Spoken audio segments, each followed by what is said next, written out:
Welcome to our channel. Today we how to automate forensic analysis with Cellebrite easy tutorial step by step clearly. To begin the forensic analysis automation process with Cellebrite, first, ensure you have the latest version of the software installed on your system.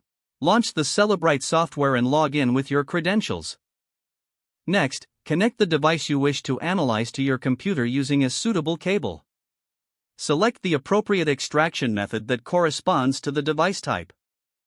Once the extraction method is selected, follow the on-screen prompts to begin the data acquisition process. Monitor the progress of the extraction in real time within the software interface.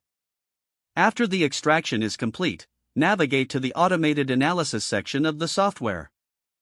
Configure the analysis parameters based on the data types you want to prioritize. Click the Start Analysis button to initiate the automated forensic analysis process. Allow the software to complete the analysis, which may take some time depending on the amount of data. Once finished, review the analysis results displayed in the software's interface.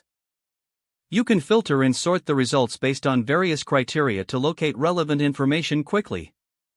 For further insights, utilize the reporting feature to generate a detailed report of the findings. Export the report in your preferred format for documentation purposes. Lastly, safely disconnect the device from your computer and ensure all sensitive information is secured. If the page does not load, refresh the browser or try again in a private or incognito window.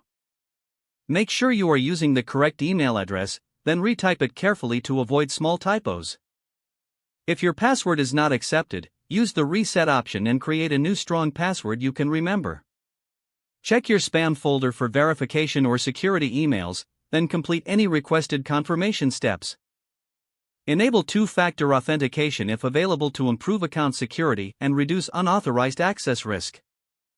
After signing in, review your profile details so your contact information and settings are accurate and current. If you see an error message, note it down and try again. Log out when you finish, especially on shared devices, to keep your account and payment information secure. If the page does not load, refresh the browser or try again in a private or incognito window. Make sure you are using the correct email address, then retype it carefully to avoid small typos. If your password is not accepted, use the reset option and create a new strong password you can remember. Check your spam folder for verification or security emails, then complete any requested confirmation steps. Enable two-factor authentication if available to improve account security and reduce unauthorized access risk. Don't forget to like this video and subscribe to our channel for more step-by-step tech guides.